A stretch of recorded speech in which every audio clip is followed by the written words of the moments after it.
Dr. Alicia has been in the business for about 20 years as far as a professor and also a social worker, licensed clinical therapist. Thank you for coming and speaking to us about never having stress. Come on. Before I get into the presentation today, I just want to thank you, Miss Peggy, for having me come here. I really appreciate it. And it's funny because people usually contact me to speak, but they really want my husband to talk. And I'm like, well, he can't always make it. And so it's nice to know that I was first on your mind and not my husband. So today, talking about stress, today the title of the presentation is How to Elevate Your Wellness Plan. I think all of us have like a plan that you have in place to help you manage and to deal with stress. But today I just want to give you, and this is all based on my clinical experience and things that I do every day with clients, to try to talk to them about, yes, it is possible to live a stress-free life. It's not something that's supposed to be with you every single day. And so I'm going to talk to you today. So by the time I'm done talking, you can leave here knowing that you'll be like, you know what, stress is a thing in the past. I am never ever going to experience stress ever again. Don't think stress is normal. Yes. It's not. It is not normal. It is something that research has shown over and over again. I'm not putting research. I'm not going to be an academic today. I'm just going to be like a plain person. But in academia, when I research all of this, stress is connected to so many health issues in our community. Yeah. And if a lot of the ways we don't want to connect with that or deal with that. So today you'll know exactly how never ever to deal with stress. And I'm not going to let you wait. I'm going to tell you now exactly what to do. So there are 3 steps, 3 simple steps on how to never deal with stress. The first step is to connect with how you feel about events and things that happen in your life. That is the very first step. And sometimes it's very painful. The pain of dealing with how you feel, now that I can't stop you from having, because there's always going to be experiences in your life and things in your life, and you have to be able to reflect and think about how you felt about what happened to you or what you saw happen to someone and connect with the pain of that. But the suffering, that's optional. The pain is inevitable. That's why we're born. That's why we're human beings. So that's the first step. The second step is that stress is very personal to you. We all have stressors in our life. And stressors is universal. Stressors and stress. So stress is what happens as a result of how you perceive the stressors. All of us have it. Paying bills. I got bills I have to pay every month. I know they're coming up every month.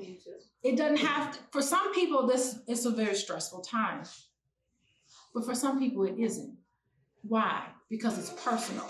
So my husband and I, he found this to be the case when he worked with a lot of the students in the Black Business School. The people were just really having problems dealing with family members and everything around money and relationships and all of that. So he developed the financial therapy department, and I do a lot of things online, and he has a Prime program, and anybody who signs up gets into it. But we talk about how stress related to money is personal to you. And we go through the whole steps about how to do that. So just know that stress is optional. You don't really have to ever have stress. Stressors is what all of us as human beings here, all of us deal with, okay? So just know that there's 2 of that. And the third step really is, and it takes, I gotta say, there's some older ladies at this table, I bet you they're really good at saying how they really feel. It takes wisdom, it takes being comfortable with who you are, and you can't do it unless you connect with your feelings. So what the outcome of it is going to be learning how to freely express yourself, because you can't freely express yourself. You can't develop relationships. You can't connect with anybody. You are in your feelings. you are stressed out and you're not able to say how you really feel about things.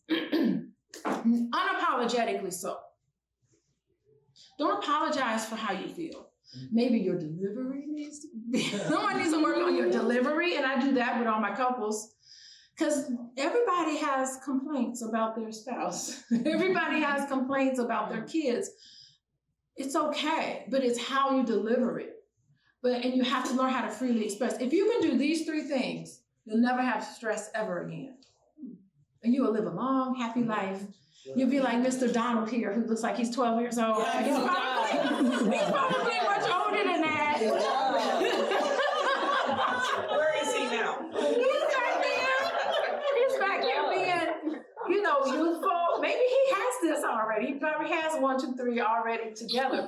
Because believe it or not, if you're able to do these 3 things, you'll be successful in your life.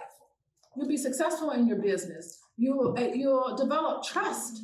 Because how are you going to trust other people if you can't trust yourself and how you feel?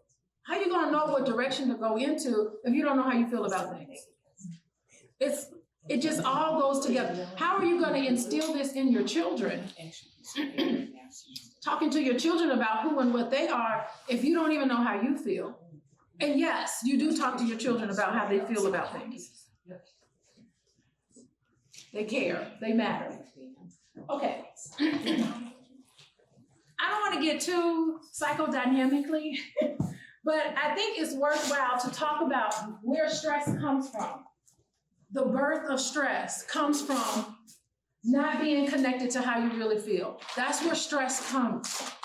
This is where people are going on my website, signing up, Dr. Alicia, I need your help. I can't sleep at night. Dr. Alicia, I need your help. My kids are getting on my nerves. My husband's bothering me. My wife is leaving me. They be leaving you. They leave you if you don't connect with your feelings.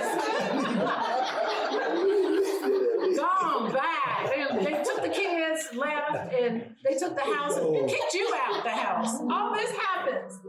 This is why people come to my office, because they're not connecting with how they feel, and what's happening is that they're suffering. They can't connect to the pain of it. And it comes up in anxieties. And let's see if I can even just show the anxieties. Right. So how you feel, the way is the way you make sense in the world. It's connecting with your feelings. If you can't connect with how you feel, you don't know what you want, you don't know what you need, you don't know how to talk to people about what you want and what you need if you can't connect with feelings. And I'm sorry, we have got to I've talked to so many people that say, I don't care about feelings. All I care about is this. I don't care about how you feel. So many people say that, and I just, I just take a deep breath, because I know you're going to have a lot of confusion in your life, because it shows up as either anxiety or a defense mechanism. Anxiety is what happens when you cut yourself off from how you feel. There are 6 primary feelings that everybody has: anger, fear, disgust, sadness, surprise, and happiness.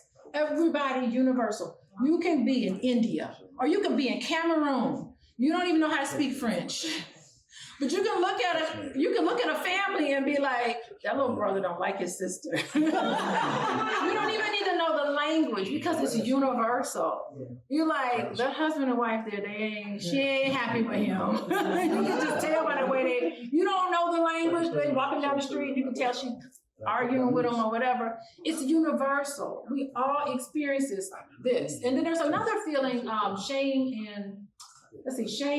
shame and guilt, but we won't talk about that. Shame and guilt is like what happens as a result of conflict, so I'll just leave that there. But these are the 6 ones, and we are socialized to experience happiness, happiness and surprise. Those are acceptable feelings. But we are socialized usually by our parents, unfortunately, or by people who don't know necessarily that it is inappropriate to show fear or to even talk about the fact that you are afraid. How many men in here get messages that you should never ever be afraid? You should never ever be any of these things. You should never be sad. Like, it's not manhood to be sad. Like, what is that? That's causing all these defenses. Usually it shows up in the men when it's defenses. It's like you either do one thing, it's either one or two things. It's either you become very depressed because you're not connected with how you feel, and you get messages there's something wrong with you because you have that, and you can internalize some of that. And so I work with I have a lot of male clients. They can't connect. They want to know why all their relationships fail, why they on wife number 4. They don't understand what's going on. Why can't anybody please these women? They don't even understand, but they have to be willing to connect. They're trying to please us. They don't understand. There's a disconnect. Well, the thing is that they're disconnected from themselves. They don't understand how to express a range of feelings that makes you human. And it also is the way with failed business relationships too. And that's what we talk about in the Black Business School with the financial therapy department, is you have got to, it permeates in every way of your life. Just connecting with how you feel. The disconnect with how you feel is going to disconnect you from your business. It's going to disconnect you from business relationships and partnerships in Cameroon. How beautiful, this sister right here, beautiful. Yes. Beautiful relationships that you're able to build. And I'm talking to you like, oh, you live there, so you know those people. Those relationships are so important. You can't have relationships if you don't know who you are. Yes. Right. And you have to be able to say, this is what I need. I don't feel right about that. What she said to me made me angry. Just say that made me mad. You don't have to act in that way. You don't have to have emotions there. But the feelings you have to be connected to, or if you don't, you end up in my office. And you have to pay me money. So you pay, you suffer. Suffering could be paying the money. So that's the first step of never experiencing stress, because when you connect yourself from your feeling, it causes all sorts of psychological problems, health problems, anxieties. You're not going to be able to sleep at night. You're not going to be able to eat, or you overeat. These emotional eaters, got a lot of them, a lot of people who eat emotionally, or do whatever addictions it is to cut yourself off from how you feel. And that's basically what addictions do. You've learned how to cope with not feeling, and it helps, because if you're feeling upset and you go and get drunk with your friends, it works. It actually works to take away the pain that you don't want to experience anymore. But the problem is that, of course, it causes more problems. So it's not a very helpful way to deal with things. So this is what I do with my clients. I say, but how did you feel about that? That's why we ask that question. How do you really feel? Not how you thought, what you did, all these things, connecting back up with how you feel. And if you can't do it on your own, of course, I'm available, but not just me. There's a ton of therapists out there that can help you with that. Connecting with how you feel is the first step. Any questions on this? Okay. Yeah, so in the Black Business School, we do ask people these questions about, are you connected to your feelings? And we have them for everything in here. How about we all do this? Yeah. Read the questions. Can you see them? No. Okay, give yourself a point for everything that it relates to you. So the first one is, I feel rushed and pressured a lot. Yep. Okay, one. Okay. I find it difficult to relax. No. Okay, no. Okay. I have a paralyzing fear of specific things like bridges, heights, small spaces, spiders. Give yourself a little tip. I often feel a sense of dread or impending doom. I worry excessively. I have difficulty being still, so you're fidgeting and squirming around. The ADHD people, I guess, feel like that. I have trouble falling asleep. I can't turn my mind off. Always thinking about things. I think about the same thing over and over again, ruminate about it. Ruminate. There are certain things I know I ruminate on. Okay. I have difficulty concentrating due to obsessive thoughts. Obsessive thoughts is what do you mean by ruminating? thinking about it over and over again. a little neurotic, you know. By the way, I love working with teenagers because they are the best neurotic people. It's just real funny. Teenagers, it's a necessary step to find out who you are. I get it. I'm hypervigilant, always waiting for something to happen. I sometimes have shortness of breath or rapid heartbeat.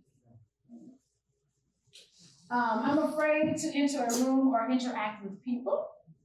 A lot of people have that social anxiety. A lot of people have it. I don't like to leave my home. I have trouble making decisions for fear of making the wrong choice. And I feel nervous much of the time. So this was, I think there was 12? 15. So how many people had all 15? How many people had 10? How many people checked yes for 10? No. How many people had 5? Said yes to 5 things? How many people had no stress at all? I think when we get our age, we don't have it. When you get to your excluding this table. I had 1. I had about 3. You had 3? Yeah, about 3. Okay. I had 4. You had 4. Pastor, you had 4. I'm surprised. Good to be honest. That was a good honest response. I know. Yeah, I mean, it does come with age and confidence and all of that to know that it's going to worry. Some of it is mediated by, I guess, religiosity. So, you know, some of it is mediated by that. But there are a lot of people who have 5 or more. I'll be honest, Doctor, at a younger age, I would have had a bunch of them.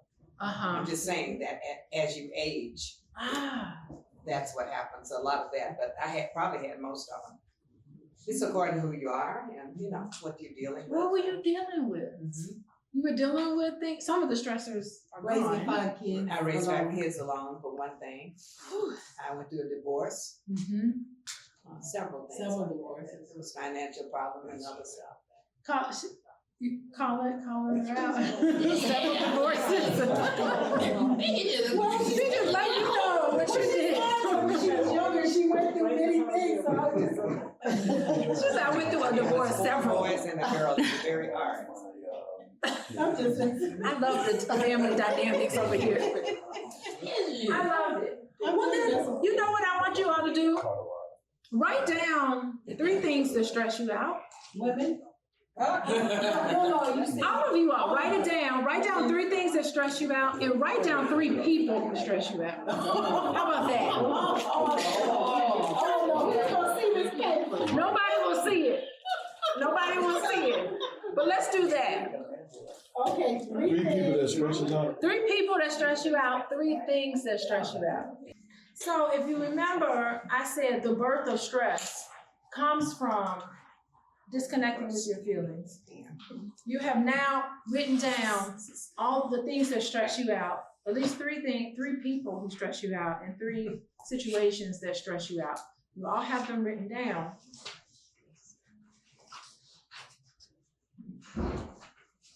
The truth about stress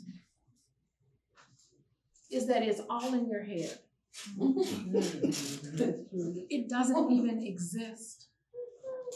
And if you can find a way, which I will talk about, to get into a relaxed body, you really would never be stressed out, because stress and relaxation, being in a nice, calm body, can't happen together.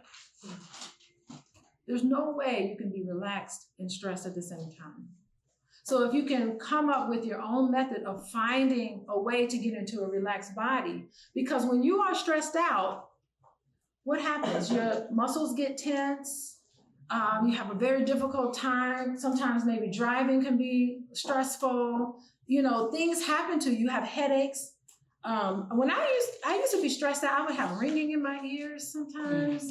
I'd be so, I would teach. At one point in my career, I was teaching 2 3-hour classes back to back, and I would come home and my legs would be tired, just tired. It wouldn't go away. You know, I had all this bodily things that was happening with me. It's in your body. But you have to know that you have power over those situations. Because for everything that you wrote down, there's a painful memory. All of the stressful things that you wrote down, that you can connect a painful memory to each one of those things and each one of those people and who they represent in your life. You can connect every person that you wrote down as a stressful person. It's connected to a painful past memory that you didn't deal with. You didn't connect with those feelings. The things that have stressed you out, paying bills, stresses some people out every month. Whether they have a lot of money or not, there are people who are millionaires that I talk to in my office and they still stress out about paying bills. Why? Because there's a painful memory connected to that. When they were younger, they never felt like they had enough money. The lights were being cut off. It's a painful memory to them. So now they got plenty, but they still get stressed out when they pay the bills. And I have to talk to them and work with them about what they went through when they were younger and how they felt about it, because they never had an avenue or a sacred space of which to connect. Sacred space is healing. Somebody somewhere is connected to you. And I like to do it with my couples. I sure would like husbands and wives to be able to use each other as their sacred person to develop these sacred spaces of which to heal what's happened. You don't really have to. Some people say you can't get into a relationship until you've healed your past. Well, I don't think so. I think you can heal a lot in these relationships through each other. I've seen it happen. And my husband talked about being traumatized when he was younger. He is sometimes a traumatized being sometimes. But we try to create a space for each other to kind of deal with our baggage. Everybody's got baggage. Emotional baggage that you didn't connect with. And it takes discipline. Nothing's ever gonna happen. If you're an entrepreneur, you definitely know about discipline. Getting up in the morning when you don't feel like doing it, being driven by something bigger than yourself to want to become and achieve and go above and beyond.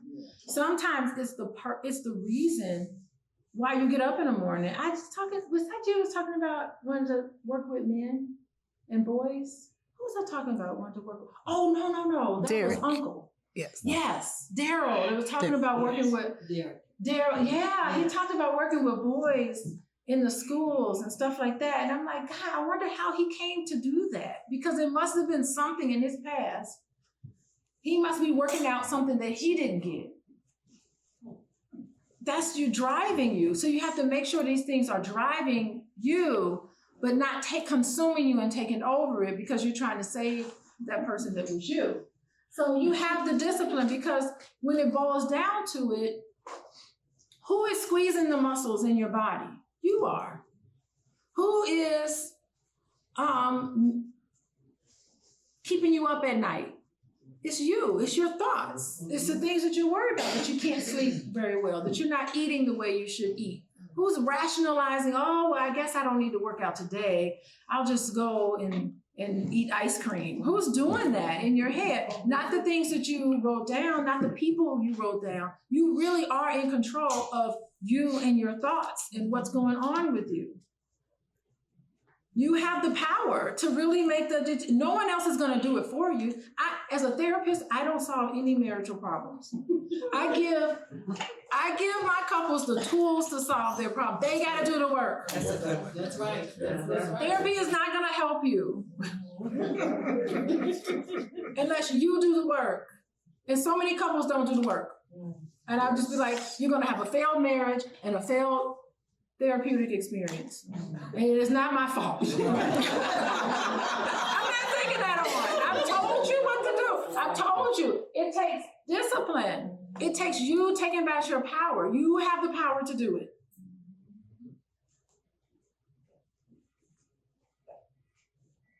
You got yourself into it.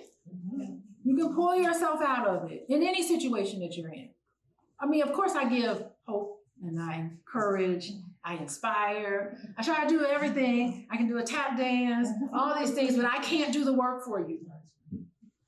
I tell clients all the time, I'm like, look, I can give you a compass, I can give you a map on how to get where you need to go, but you have to drive that car. I'm not driving it for you. I gotta drive my own car. I got my own problems. I got my own stuff. You drive your car. I'm driving my car. So you do have the discipline. That's the truth about stress. It's you stressing yourself out. I met with students this morning. I was telling them I was going to talk today about stress, and they were all like, I need to be there, because they're all stressed out. They're trying to get their degree, master's degree in social work. They're trying to become therapists. They're trying to do it, and I'm pushing them. It's a research class, so it's a tough class to get through. I'm pushing them, but they got to read. I said, did you read? No, I didn't read. Well, you got to read, or you're going to show up in class and not know what's going on. They mad at me because they didn't read. My job as a professor is to give the assignments and to grade you accordingly. I'm not spoon feeding you the answers. I have to say that to these students. It's not like when I was a Fulbright in Guyana, Those students were different. They read more than I did. I was like, ooh, on page such and such, she said such and such. They were really different in Guyana. And the food, but those people were motivated more. Yeah. So yeah, it's all you, because some students were stressed out about, and I talked about stress with them. Some of them were stressed out about some things. Other students were stressed out about other things. It's personal to them. Some were stressed out about presenting in class, where other students like, I can present all day, I don't care, It's some painful memory connected with presenting and talking. So that's the truth about stress. Yeah, I think it's important to know what happens sometime in the brain and how to develop a healthcare plan. Oh my goodness. With hot system, cool system, you have to stay in the cool system as much as possible, or you'll never make a good decision. Sound like me. It could be literally hot. You are literally hot. But you have a sympathetic nervous system, you have a parasympathetic nervous system, and it's all there to protect you from danger. All of us are alive today because we had some level of stress that kept us alive. Our ancestors did, or our DNA wouldn't have continued on. But it's helpful. Know that your feelings helps you navigate things. Connecting with how you feel helps you say, I don't want to go there. I know I need to go here. And you can't make those decisions unless you're in a cool system, where you're able to think logically. If you're in this hot system, which means that it's a physiological process that happens in your body. You're releasing stress hormones in your body, and it is devastating to your health and mental health. But when you have to be able to figure out when you're in hot and when you're in cold. Hot system means you are triggered. Your pulse rate goes up. I like those Apple Watch because it can tell you when your heart rate is beating irregular. I think that's great to invest in because you have to have some system, a plan to know when you're hot and when you're cool. When you're hot, do not talk to anybody when you're hot. You will destroy relationships. Having a conversation when you're in this triggered state. And I definitely tell my couples, go to a different room. Somebody said something made you real mad. They got you going. Do not talk, because you're gonna say stuff and do things that police will be at your door. You'll be like ready to throw, you'd be ready to throw your shoe at somebody. Don't do that. Because y'all be together anyway, and then you got this history of a shoe in your relationship. That doesn't help. You're not gonna break up. You reconcile. Just separate. You don't want to do things that you regret. Regrets are really tough to deal with. That's other half of the people in my office they regrets. They can't get their mind off of things they wish they had done that they did not get to do. And it's very depressing to live with regrets. But it's the regulating yourself is just being aware of when you are not operating functionally. And when you're in this hot system, there is no you're not making rational decisions, and you see things in black and white. It's a survival mechanism, but you don't need it anymore because we don't live in the wild. There's no bear that's gonna come and eat you.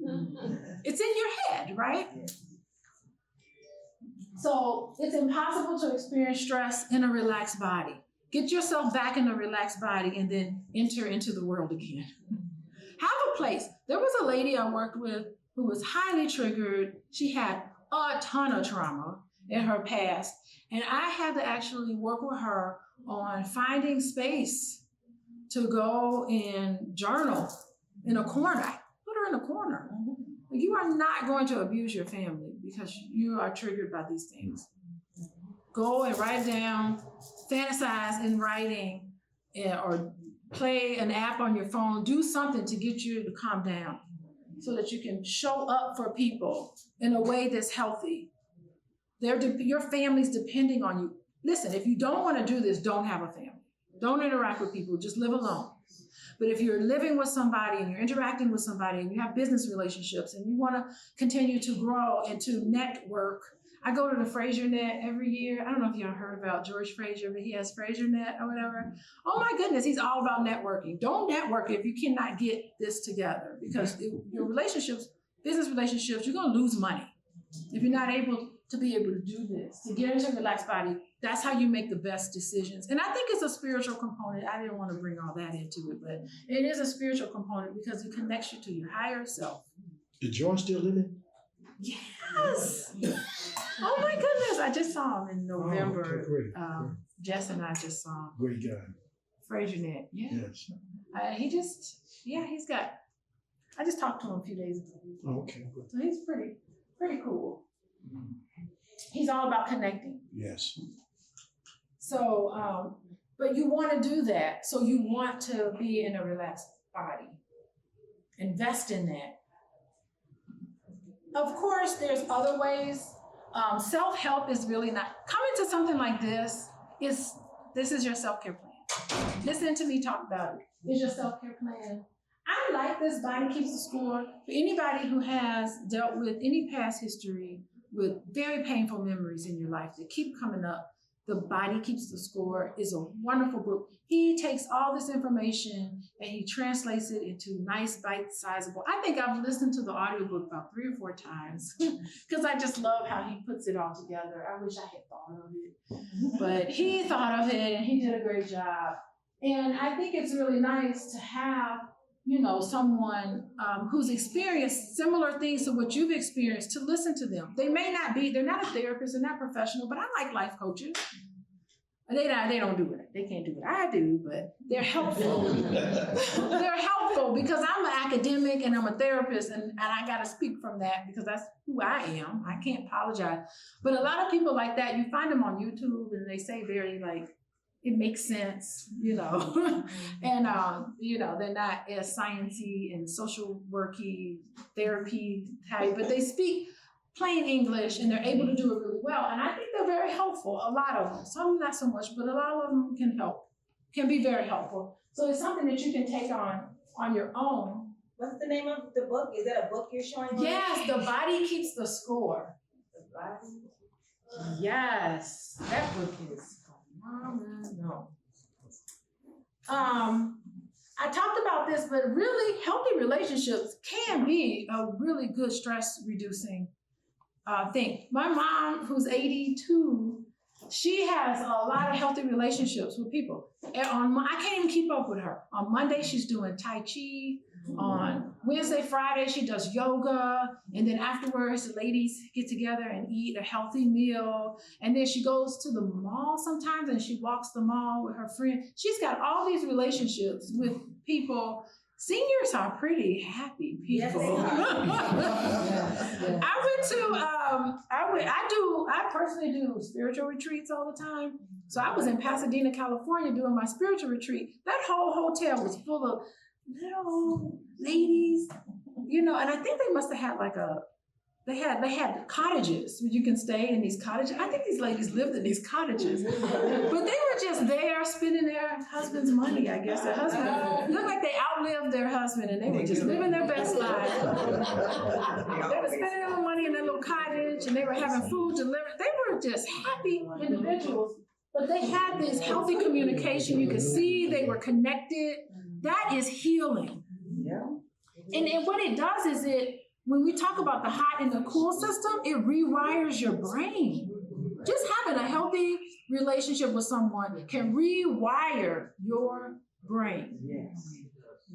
Having a healthy conversation and healthy relationships, that sacred space with someone of which you could talk about how you really feel. Because I don't know if you can tell everybody how you really feel, but you need to connect with it. Having that healthy space rewires your brain so that you can become smarter and more successful. Of course, therapy is really good, especially helping you with your finances. Come in, and I think it's really nice to even have like someone that can help you with your personal finances, your taxes, getting all of that stuff together. And definitely seeing somebody individually who's licensed, and if you have very specific problems and specific issues that's crippling you. And I just told you what therapists do. They're gonna try to ask you how you feel, connect with that, giving you helpful tools of dealing with your relationships. It's so important. So therapy is definitely a viable option for you to put these things in place so that you can be better, I think.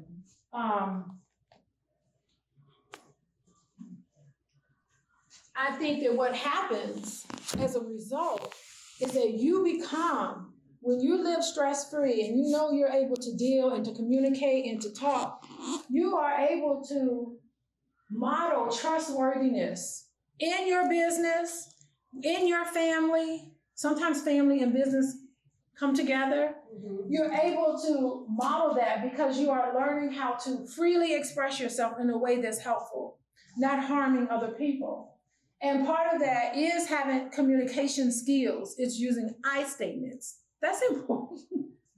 And it's understanding other people's words as valid, believing them and being changed by what you hear. That's so important. Oh, I just heard you share this. I think I'm going to do something differently now based on what you've said. That's so important. And to realize, I don't know if we could change this, but here we can change this. Healthy communication is going to take compromise. And in the end product, because you processed anything that's going on, problems or issues, you're not stressed out about it. You're like, you know what? Problems are great because at the other end of this problem, we're connected with each other. My business is stronger and better. I just ironed out something and got ideas from people in a way where problems should be seen on the other side of it, stronger and better. I know you better. I can run my business better. We have better relationships. That's what conflict means. And it should be seen in that way. And so many of us equate conflict as something terrible. Everything's falling apart because that's what you're used to. But there is no growth in that. You can't speak freely if you're scared of conflict.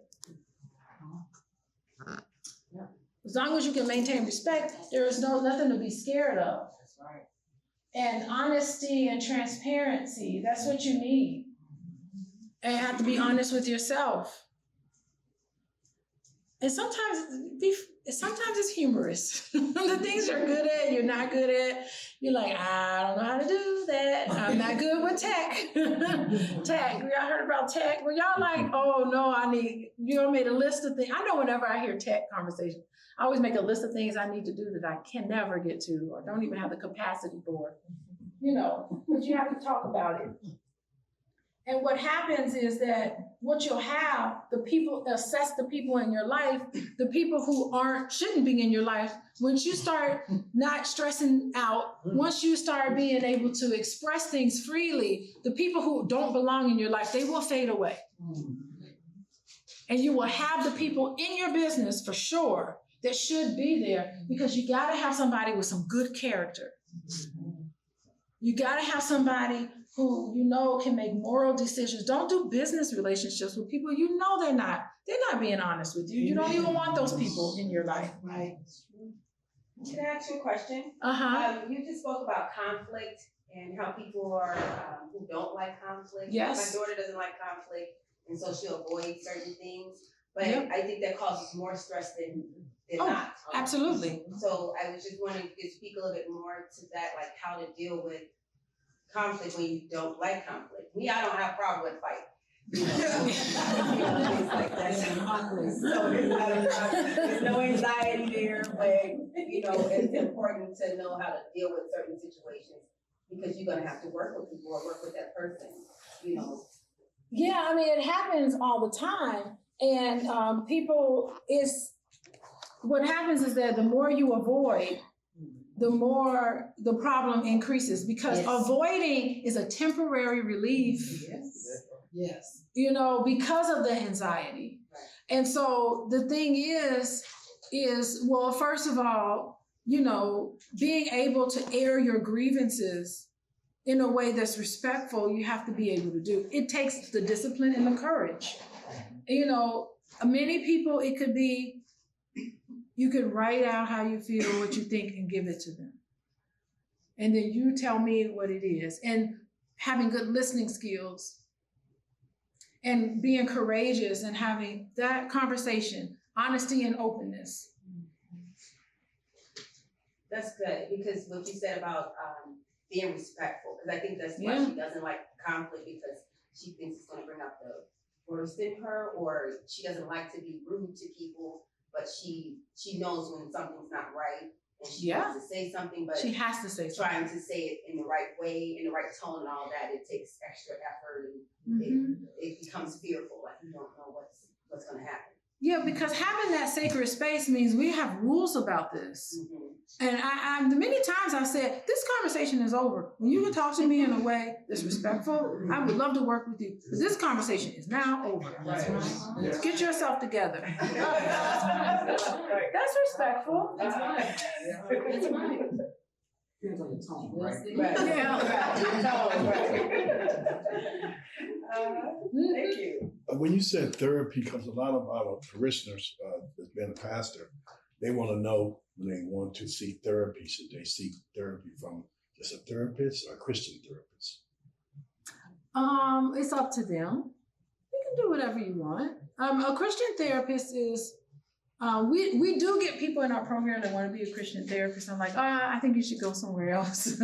Because it's different from us because it shouldn't be, you know, when you're a licensed therapist, you are competent in working with all different types of people from different types of background. And your background, it's not about you, you know, it's about them. But it's very helpful to use some biblical passages to help guide people's behavior. And a pastoral therapy is fantastic at that because it gets you that moral fiber. Talk about character. I mean, it's all about character development.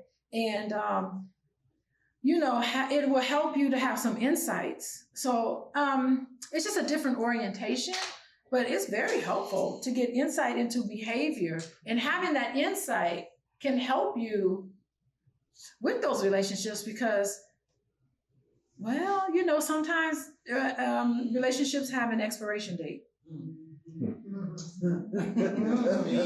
They just do. But that's what the insight is there for. Yeah. I mean, I want to save every marriage. I hate for marriages to dissolve. I don't want to see that, but sometimes it's necessary. So I don't know if that would conflict with pastoral counseling or not, but No, we've had to tell some people. we've had to tell some people, just like, maybe y'all too. Yeah. Okay, that's nice. Okay. It's my normal default, but sometimes, yeah, I know exactly what you're thinking. Yeah, because you have to be emotionally safe and physically safe. And safety is so important, I think, when you're working with marital problems. I even think with marital issues or just relationships in general, it's the predictability is so important. I mean, you have to be able to say what you mean and mean what you say and follow through on it. Like, you don't want to work with anybody or have anybody around you where their actions, their words, and what they say and what they do aren't syncing up. And that's what disconnects you from people. And of course, you as a leader have to be the one who emulate this and set the tone for how important that this is. But this is the biggest, actually, the predictability is the biggest thing that keeps men from intimacy. They're not accountable for their behaviors when they don't sync up with what they say. And they have very difficult time. I don't know why, there's so shame going on inside of them that they don't feel like they can say, I'm sorry. Yes, I did that. I said that and I did that. And I didn't say, it didn't sync up. Yes. That accountability piece I find is very unique with men. I think one reason because men, we don't want things thrown back in our face. You did that, you did, women have a way of, not all, but some women have a way of throwing it back into our face when we try to be accountable and try to. How am I supposed to trust you now? That's how like trauma, yes. It's trauma. Yeah, it's a trauma response, absolutely. But how am I supposed to trust you now? It's interrupting. Do you want to be in this relationship or do you not? If you do, you have to be connected. You have to let go of these things. They're opposing to each other. You've taken on this toxic sort of trait and you have to let it go or you'll never have a long-term relationship. You'll never do business right. It all carries over. Your family will see you and run the other way. And you're gonna be like, what's wrong with them? There's nothing wrong with them. So true. I agree with you. And definitely. Well, one thing that you said that is very, people think that when they go to therapy, that that's the all-in catch-all. And I think you said something that was very helpful, that, they got to do the work. They do. Because many times when we'll send people to a therapist as being a pastor, and they come back and they'll say, they told us the same thing. We spend all this money, and you've been telling us this all the time. No, that's great, though. Yeah, I'm saying it is great. It is great, but I'm telling them that you still got to do the work. It's nothing magical. And I think you were saying that, and that's good. I work with a guy who had panic attacks. He would just go to the grocery store and just have to run out of the store because he'd have panic attacks.